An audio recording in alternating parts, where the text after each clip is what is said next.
Good morning, friends. I too want to thank you for making this past week so wonderful. It's just thrilling to be lifted up together into such a high state of consciousness. I want to read this beautiful prayer demand from Master, whispered from eternity, which I thought it was very fitting to end this week of Inner Renewal Week and Kriya Bond Retreat with once again putting forth what our real goal is. This is the prayer demand for self-realization. O cosmic vibration, reverberate through me as the cosmic intelligent sound. Teach me to find in thee the presence of the reflected Christ consciousness. O holy vibration, lead me to intuit that Christ in thee. O omnipresent cosmic sound of Om or Anman, reverberate through me and expand my consciousness from this body to the whole universe. Teach me to feel in thee the all-permeating, perennial bliss of the Supreme Spirit. This subject is so pertinent to the ending of this week. Can man see God? Because what is really being asked here, and as answered in the Bible and then also in the Gita, is not can man see God so much as can we see God when our consciousness is still confined in the limited form that we perceive the world with the senses. So can I see God? Can these physical eyes see God in his true form? And the answer is no, because God is way, way, way beyond what these physical eyes are capable of seeing. And so if we shift from can these physical eyes see God to is there a state of consciousness by which I can perceive God, then the answer is, as Swami says, resoundingly yes. The chapter that he quotes from the Bhagavad Gita, it's a thrilling chapter. It's chapter 11, and for those of you, this is just the brief, the sayings of the Gita. But for those of you who haven't read the essence of the Bhagavad Gita, that is one of the deepest and most important books. I would say that we publish, but it's beyond that. It's one of the most important books of knowledge for understanding what a true spiritual life is. But I thought to read a little bit more from what Krishna is saying to Arjuna in the 11th chapter. Because as Master said, we say Krishna Babaji, Babaji Krishna, because Babaji was Krishna in that lifetime. And Master said that he was Arjuna. So the Bhagavad Gita is the conversation between Krishna and Arjuna. So this is Babaji talking to Master. And we should take it in that manner. So in the 11th chapter, Babaji has, or Krishna has gone through a lot of the teachings. And so it begins with, Arjuna said, in your compassion, you have revealed to me the secret wisdom of the self and have therefore banished my delusion. O lotus-eyed Krishna, you have spoken extensively of the beginning and end of all things and your eternal sovereignty. O Great One, you have declared yourself to me. I accept as true everything you have said. And yet, O Purushottama, I long to behold you for myself in your infinite form. Isn't that what all of us kind of in that state? You know, we have these teachings, we have the books, we have the lessons, we have the practices, and we believe in that. And it's helped to banish our confusion and our doubts. But isn't there something in our heart that resonates with what Arjuna said? I long to have the experience of perceiving you in your true form. And then Krishna responds to that. And the whole of chapter 11 is Krishna showing the infinite form of his consciousness to Arjuna. And it goes through the physical world and the stars and the galaxies, and it goes through the various kinds of consciousness of people and so many things. It's a beautiful, beautiful chapter. But then it ends, by the end of all of that, Arjuna, his hairs are standing up on his head and on his arm, and he says, that scares me, Krishna. Not in exactly those words, but that frightens me, Krishna. Can't I see you back in your form as my friend? And he apologizes before he says that for any of the teasing that he might have done or the misunderstandings. And he asks Krishna to come back to his own form. So Sanjaya said, having thus addressed Arjuna, Vasudeva appeared once again to his disciple, comfortingly in his own human form. Arjuna said, O granter of boons, Krishna, viewing you once again in the human form I love, my mind is pacified, and I feel I am once more myself.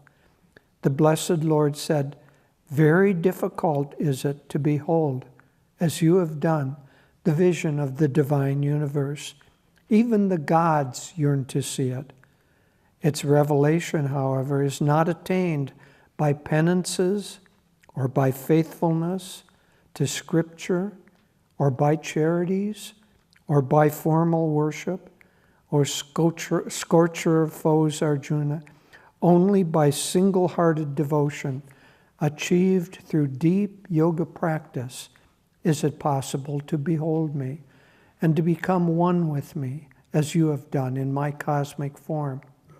He who serves me alone, who makes me his only goal, who lovingly surrenders every thought of I to me, who releases all attachments to aught else, and who, beholding me in all, hears no ill toward anyone, he, O Arjuna, enters my vast being. Isn't that beautiful? This is such a wonderful, wonderful scripture. And so Arjuna is being taught here by Krishna, and on behalf, Swami in Bhagavad Gita, the essence of the Bhagavad Gita, calls Arjuna devotee everyman. So Arjuna was enlightened, but he's standing in for us to receive the instruction that awakens that enlightening. And so here he is, being taught by Krishna, and then he asks and receives this cosmic vision of Krishna in his infinite form, and then he asks for Krishna to come back in his human form. And so this is the 11th chapter of the Bhagavad Gita, as I said. But let's think, the Bhagavad Gita takes place on the eve of the battle of Kurukshetra. And so Arjuna has this great vision, and then what happens? He's got to fight the battle to destroy, he and his brothers have to destroy every tendency within themselves that is downward pulling, that isn't spiritual. And so that's our battle. We have to destroy all of the things within us that hold us back. Well, fortunately, the teachings give us the tools to do that, but they can't. Krishna, it's a beautiful symbol. God cannot fight that battle for us because he has given us the free will to choose to fight that battle or not to choose to fight that battle. And so Krishna can advise us. He can drive our chariot. He can show us the cosmic form. He can give us great teachings. He can give us the tools, the bows, the bow of energy and the arrow of concentration. But we have to use those tools and fight that battle. And so that's our part of this whole thing. But we don't get there by just not going through all of the things that it requires to achieve that state. There's a joke I heard once of a young man who has just finished his MBA in computer science, and he's doing an interview for a job. And so he and the interview have a conversation together, and the interviewer says, "You know, you have all the qualifications. You just seem just right for this job. So I would like to offer you the job, and we'll start you at the base salary, and then after 6 months, we'll double your salary." And the young man says, "That sounds really great. I'll be back in 6 months." Well, aren't we a little bit like that student? So the interviewer says, "Well, you seem like a really sincere candidate. So I'll start you out. You need to learn to control your outer behavior. And then you need to learn to sit still and withdraw your energy and withdraw enough so that you bypass the senses, you put them to sleep, so that you can completely focus your mind, and then I'll appear to you." And don't we like to say, "I'll be back when you're ready to appear to me," because my mind's got a lot of stuff to do in between. And so we have to do the work that allows us to achieve the state of consciousness that is beyond the mind and beyond the senses. Because we can't perceive God with the senses, but can we perceive God? Yes. How? The intuitive sense of, as Master said, with the intuitive center of the heart. That's the center of the vast imperium. And so it's through our intuition, and that's what we have to awaken. So we have to put to bed, put to sleep the active mind, and we have to put to sleep the senses. So just like at night when we want to fall asleep, we can't fall asleep with the active mind thinking about the problems, or the senses still open and listening and watching everything. We have to close that off. We have to withdraw, and then we fall asleep. Well, we have to close those off and withdraw before we can fall awake in the state of cosmic consciousness in which we can perceive God. And so these teachings are beautiful in not only the end result, but also in the tools that they give us that allow us to get there. And so this last 3 days of the Kriyaban retreat, which many of you have been participating in, that gives all of us the tools that we need in order to achieve the state of intuitive perception that will allow us to see God in His true form, in His cosmic form. And so the work before us is to put those tools into practice on a daily basis. And it's not like we're going to get there in one single step. We keep at it, we keep at it, we keep at it, and gradually through the practice of our devotion, through the practice of our techniques, through ever deepening, through guru-given, longer, deeper, guru-given meditation comes this cosmic consciousness. And so that's what we're engaged in. but we've been given a blessed life with all of the tools in which to achieve that. So, in the end of the Gita, in the end of all of it, basically, Krishna says the only thing that is really needed is your desire. Cling to me. Give me your heart. Give me your devotion. Now, Krishna is talking not from the standpoint of a person, of a human form. He's the voice of God. And so what God is saying to us in the end, all of these things are necessary. Yes, you do have to meditate. You do have to achieve this consciousness. You do have to go through the battle that destroys all of your downward pulling tendencies. But in the end, all that's really needed is that you want me and me alone. Cling to me. Give me your love. Give me your devotion. And if we can do that, then we will attain the state of consciousness that will allow us to perceive God. And when we perceive God, we will realize that what we're really doing is perceiving our own true higher self. We have always been that. We will always be that.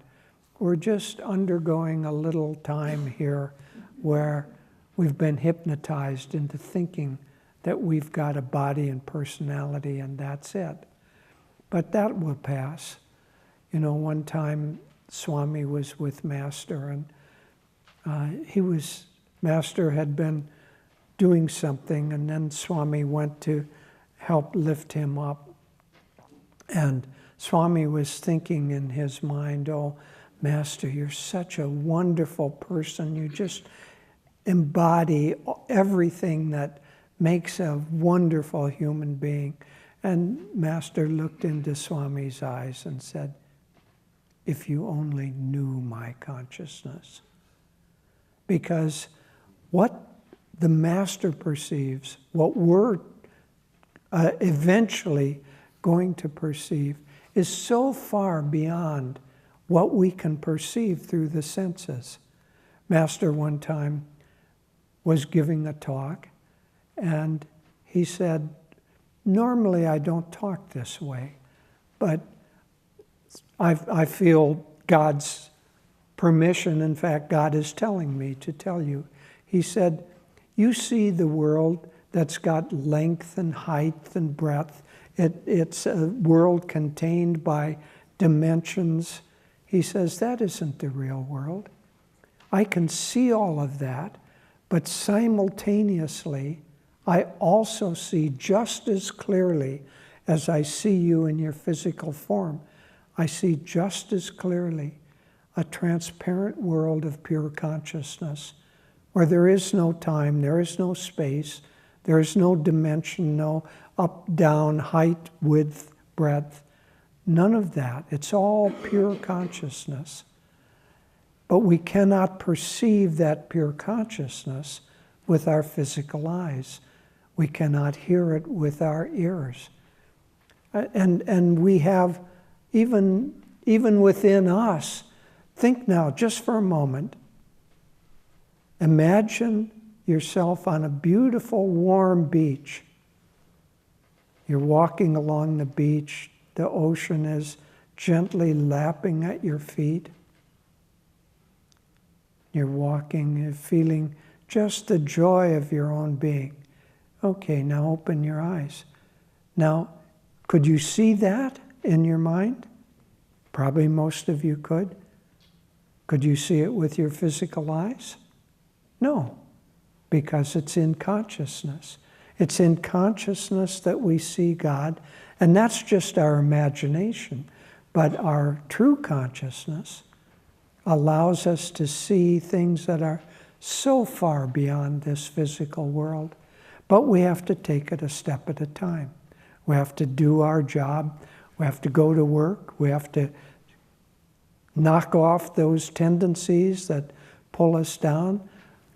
what does it mean to kill them? It means to release them. Release, Master said, our habits are only held to us by our mental commitment to behaving in that way. When we release our mental commitment to being a certain way, it's gone, or will be gone. But that takes the work of the karmic pulls, the attitudinal pulls, the habitual behaviors. We have to release those. And when we do that, that's the job that we have to do. That's the fighting of the battle of Kurukshetra.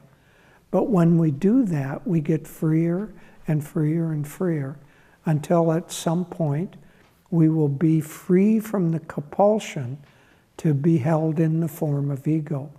And when we transcend that, then in that intuitive state, not only can we see God, we won't be able to see anything else. God bless you.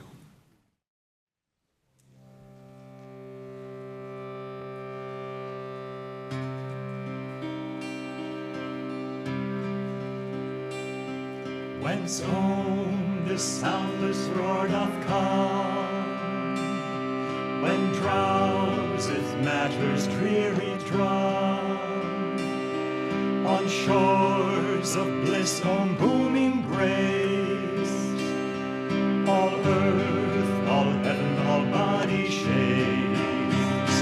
The humble bee now hums along, baby home doth softly sing his song. From Krishna's flute the call is sweet, 'tis time the Madri God to meet. Cords bound to flesh are broken all, vibrations burst and meteors fall.